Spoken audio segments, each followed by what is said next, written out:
rentrer dans l'anthropocène, c'est-à-dire que l'humain collectivement, il est capable d'être une force de modification géologique et de créer le réchauffement climatique ou de créer la 6e extinction de masse.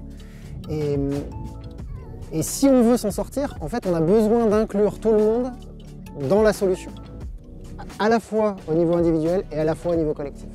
Et le zéro exclusion, c'est ça.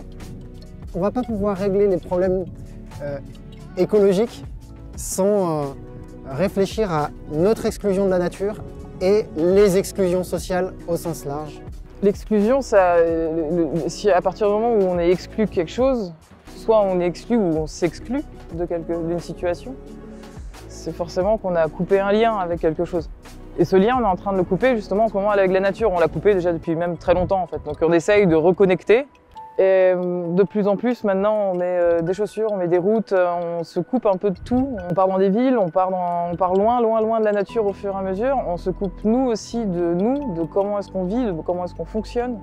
On écoute de moins en moins nos ressentis, on écoute de moins en moins ce que nos corps nous disent.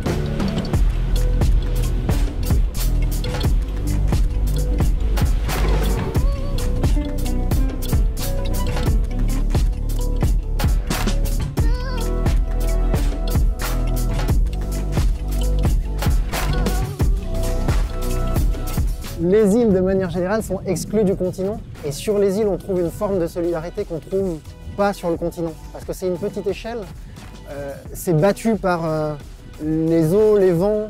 Dès que tu es sur une île, comme les gens ils sont en vase clos, les gens quand ils font des choses ensemble. Ils font vraiment des choses ensemble en fait. Parce qu'il y a plein de gens qui fuient maintenant les grandes villes et qui essayent d'être au maximum ensemble. Cette reconnexion entre humains, elle est, j'espère, en train de se faire. Là, le problème, c'est que d'un côté, les téléphones sont censés nous rapprocher et en même temps nous éloignent, on le sait tous, c'est considérable.